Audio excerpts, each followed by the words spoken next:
Video के साथ बने रहिए। हेलो दोस्तों, मैं हूं प्रकाश यादव। आप देख रहे हैं मेरे YouTube channel Prakash Yadav study centre पर। मैं आप लोगों का हृदय से स्वागत करता हूं। आज का हमारा प्रश्न क्या कह रहा है, निम्न समीकरणों के युग्मों को रैखिक समीकरणों के युग्म में बदलकर हल कीजिए। तो चलिए फ्रेंड्स, इन समीकरणों को हम रैखिक समीकरण में बदलकर हल ज्ञात करते हैं। तो फ्रेंड्स, हमारा सवाल क्या है, जो समीकरण है वो है 4/x धन 3y बराबर 14 है। और जो दूसरा समीकरण है वो क्या है, 3/x ऋण 4y बराबर 23 है। ये आपका दूसरा समीकरण है। इस समीकरण को हमें क्या बनाना है, रैखिक समीकरण युग्म बनाना है। तो चलिए रैखिक समीकरण युग्म बनाते हैं इस तरह के सवाल को। तो यहाँ पे दिया है, देख सकते हो 4/x दिया है, तो इसको हम ऐसे भी लिख सकते हैं। कैसे, 4 गुणित 1/x लिख सकते हैं, क्योंकि 4 का गुणा जब 1 के साथ होगा तो 4 हो जाएगा, और बटे x है तो x हो जाएगा। इस तरह से 4/x आ जाएगा। यहाँ पे देख सकते हो धन क्या है, 3y है तो 3y, फिर बराबर कितना है, 14 है तो 14। यहाँ पर भी देखिए क्या दिया है, 3/x दिया है, तो इस 3/x को हम कैसे लिख सकते हैं, 3 गुणित 1 लिख देंगे, क्योंकि 3 का गुणा 1 के साथ होगा तो 3 एकम 3 हो जाएगा। फिर बटे x है तो x लिख सकते हैं, है ना। फिर यहाँ पे ऋण 4y है तो 4y बराबर क्या है, 23 है तो 23। अब आगे क्या होगा फ्रेंड्स, यहाँ पर हम मान लेंगे, माना 1/x बराबर x मान लेते हैं।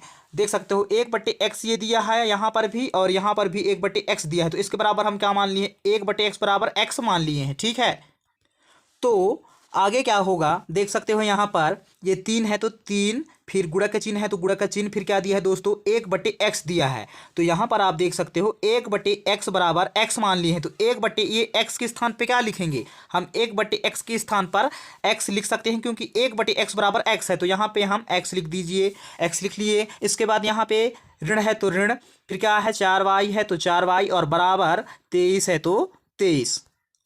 और इस पक्ष में क्या होगा, देखिए 4 है तो 4, फिर गुणित है तो गुणित, फिर क्या है 1/x दिया है, तो देख सकते हो माना करके हम क्या माने हैं, 1/x बराबर x माने हैं। तो 1/, ये x जो दिया है उसके स्थान पे हम क्या लिख सकते हैं, x लिख सकते हैं। उसके बाद धन 3y है तो 3y, और बराबर 14 है तो 14। इस तरह से मान लिए।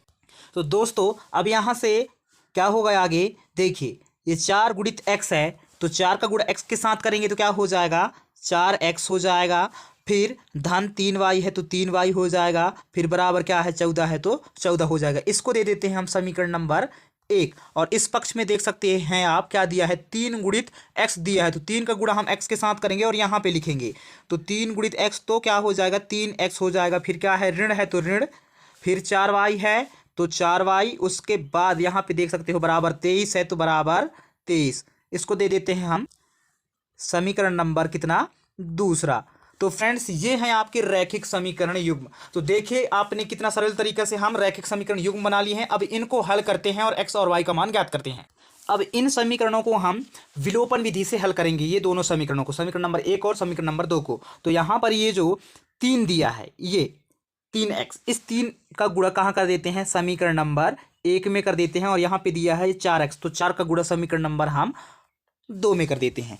चलिए गुणा कर लीजिए। तो सबसे पहले ये 3 का गुणा किसके साथ होगा, ये 4 के साथ होगा। तो यहाँ पे 3 चौके कितना हो जाएगा, 12, साथ में x दिया है तो x हो जाएगा, है ना। बहुत सरल है, देखिए। उसके बाद यहाँ पे ये 3 का गुणा किसके साथ होगा, धन 3y के साथ होगा, तो धन 3y कितना हो जाएगा, 9y हो जाएगा। फिर बराबर है तो बराबर लिख लीजिए। उसके बाद ये 14 का गुणा किसके साथ होगा, 3 के साथ होगा, तो 14 दूनी 28, 14 तिया 42। इस तरह से ये 3 का गुणा समीकरण नंबर 1 में हो गया, है ना, ये 3 का गुणा। अब ये 4 का गुणा समीकरण नंबर 2 में करेंगे, तो 4 का गुणा सबसे पहले किसके साथ होगा, ये 3x के साथ होगा, तो 4 तियाई 12, x है तो x। फिर ऋण 4 का गुणा किसके साथ होगा, ये 4 के साथ होगा, तो ऋण 4 चौको 16 हो गया, y है साथ में, तो यहाँ पर भी y हो जाएगा। फिर बराबर यहाँ पे दिया है कितना, 23, तो 23 का गुणा 4 के साथ होगा, तो सबसे पहले 4 गुणा 3 के साथ करेंगे तो कितना आएगा, 4 तियाई 12 की 2, हाँ सिलाई 1, और 4 का गुणा अब 2 के साथ होगा, तो 4 दूना कितना हो जाएगा, 8, 8 और 1 कितना हो गया, 9। इस तरह से कितना आ गया, 92। अब गुणा हो गया है, अब क्या करते हैं, घटा देते हैं, है ना। विलोपन विधि में ऐसे गुणा करके क्या करते हैं, घटा दिया जाता है। तो देख सकते हो ऊपर 12x है, नीचे भी 12x है, तो एक बार x को हम ऋण में ले लेते हैं ताकि ये दोनों आपस में कैंसिल हो जाएंगे। यहाँ पे धन 9y और यहाँ पे ऋण 16y है, तो इसको हम धन 16y ले लेते हैं। फिर बराबर यहाँ पे क्या करते हैं, 92 किस में है, धन में है, तो इसको हम ऋण में ले लेते हैं। ठीक है, अब देखिए 12x प्लस का और एक 12x माइनस का, तो आपस में कैंसिल हो गए।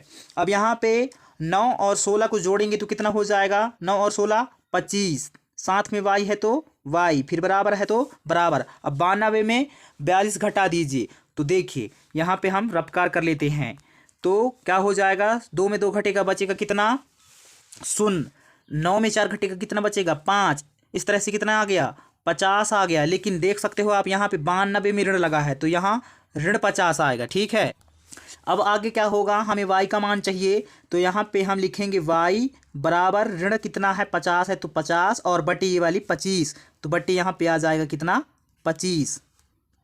तो यहाँ पर देखिए 25 को काटेंगे तो 25 से कम 25, और 25 का दोनिया कितने बार पढ़ेंगे तो 50 आएगा, तो 50 को काटिए और 25 का दोनिया जो है हम 2 बार पढ़ते हैं, इसलिए यहाँ पे 2 लिखिए, तब आता है 50। तो इस तरह से जो y का मान आया है, क्या आ गया, y बराबर, ये ऋण नहीं कटा है ना 50 में जो लगा है, तो यहाँ पे ऋण और ये 2 आ गया। इस तरह से y का मान आ गया कितना, ऋण 2। तो दोस्त अब y के जो मान आया है, y के मान को समीकरण नंबर 1 में रखने पर, तो दोस्तों यहाँ पर समीकरण नंबर 1 क्या है, 4x धन 3y बराबर 14, ये आपका क्या है, समीकरण नंबर 1 है। तो यहाँ पर जो y दिया है वहाँ y के मान को रखना है, तो देख सकते हैं आप, 4 है तो 4 लिखेंगे, धन 3 है तो 3 लिखेंगे, फिर y बोल रहा है तो y के स्थान पर क्या लिखेंगे, ऋण 2, क्योंकि y का मान आया है ऋण 2। इसके बाद यहाँ पे y का मान रख लिए, फिर बराबर है तो बराबर, फिर 14 है तो 14। इस तरह से y के मान समीकरण नंबर 1 में रखनी है। अब आगे हल कर, तो यहाँ से क्या होगा, 4x है तो 4x, देखिए यहाँ पर धन 3 और कोष्टक के अंदर ऋण 2 है, इसका मतलब यहाँ पर क्या है, धन 3 गुणित ऋण 2 है। कोष्टक का मतलब होता है गुणा, यानी कि यहाँ पे गुणा का चिन्ह है। ठीक है, समझ गए। तो सबसे पहले गुणा करते वक्त चिन्हों का गुणा किया जाता है, तो धन में है 3 और ऋण में है 2, तो धन और ऋण का गुणा होगा तो ऋण हो जाएगा, और 3 का गुणा 2 के साथ होगा तो 6 हो जाएगा। इस तरह से गुणा हो गया, फिर बराबर 14 है तो बराबर 14। यहाँ से आप कर लीजिए पक्षांतरण, तो लिख भी लेना पक्षांतरण करने पर, मैं पक्षांतरण बस लिख रहा हूँ, आप पक्षांतरण करने पर लिख लेना। ठीक है, अब यहाँ से पक्षांतरण होगा तो 4x है तो 4x, फिर बराबर कितना है, 14 है तो 14। अब ये ऋण का 6 है, ठीक है, किस साइड में, लेफ्ट साइड में। पक्षांतरण हो रहा है, राइट साइड जाएगा, तो चिन्ह भी चेंज हो जाएगा। ऋण का 6 है तो धन का 6 हो जाएगा। उम्मीद कर रहा हूँ कि आप पक्षांतरण करते आप लोगों से बनता होगा, नहीं बन रहा है तो कमेंट्स करके बताइए, मैं पक्षांतरण करना भी सिखा दूंगा, उससे रिलेटेड वीडियो बना दूंगा। ठीक है, चलिए आगे बढ़ते हैं। यहाँ पर क्या होगा, आप देख सकते हो 4x है तो 4x, फिर बराबर है तो बराबर 14 धन 6 कितना हो जाएगा, 14 में 6 जोड़ेंगे तो 20 हो जाएगा। इस तरह से आ गया 4x बराबर 20। अब हमें x का मान चाहिए, तो x बराबर क्या हो जाएगा, 20 है तो 20 और बटे ये वाली 4 हो जाएगा, तो बटे यहाँ पे हम लिखेंगे 4। अब 4 एकम 4, 4 का दोनिया कितने बार पढ़ते हैं, तो 20 आएगा, तो 20 को काट दीजिए और 4 का दोनिया पढ़ी, तो 4 एकम 4, 4 दूनी 8, 4 12, 4 चौको 16, 4 5 6 20। 4 का दोनिया हम कितने बार पढ़े हैं, 5 बार पढ़े हैं, तो 20 आया है, इसलिए यहाँ पे 20 को काट के 5 लिख दिए। तो फ्रेंड्स x बराबर क्या आ गया, x बराबर आ गया 5।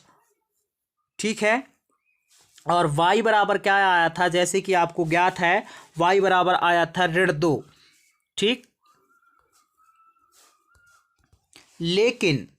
लेकिन मेरे प्रिय छात्रों, जैसे कि आप सभी लोगों को मालूम है कि हम 1/x बराबर क्या माने थे, x माने थे, इसलिए क्या हो जाएगा 1/x बराबर, यहाँ पे x के मान रखेंगे तो x बराबर आया है, आप देख सकते हो 5, तो x बराबर हम क्या रख सकते हैं, यहाँ पर 5 रख देंगे। ठीक है, और 5 का बटा कुछ नहीं है तो इसका बटा हम 1 मान लेंगे, और यहाँ पर क्या होगा, त्रियक गुणा हो जाएगा, 1 का गुणा इस के साथ, इस 1 के साथ हो जाएगा, और 5 का गुणा इस x के साथ हो जाएगा, देखो इंगित कर भी दिया हूँ किसका गुणा किसके साथ होगा। तो सबसे पहले हम कर लेते हैं x का गुणा 5 के साथ, तो यहाँ पे आ जाएगा 5x, और 1 का गुणा 1 के साथ होगा तो सबसे पहले बराबर है तो बराबर का चिन्ह 1 एकम 1 हो जाएगा।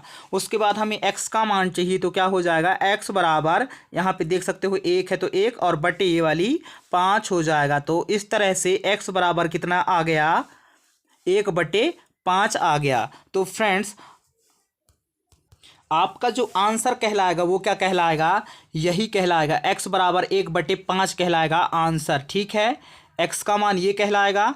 ठीक, और y का जो मान है वो क्या कहलाएगा, y बराबर -2 कहलाएगा, ये कहलाएगा ये। ठीक है ना। उम्मीद कर रहा हूँ कि आप लोग इस तरह की समीकरणों को हल करना आप सीख जाएंगे। कमेंट्स करके ज़रूर बताना यार, और अगर चैनल पे नए हो तो चैनल को सब्सक्राइब करके वीडियो को लाइक जरूर कीजिए। मिलते हैं नेक्स्ट वीडियो में। Thank you so much. आप सभी लोग स्वस्थ रहें, मस्त रहें, आपका दिन मंगलमय।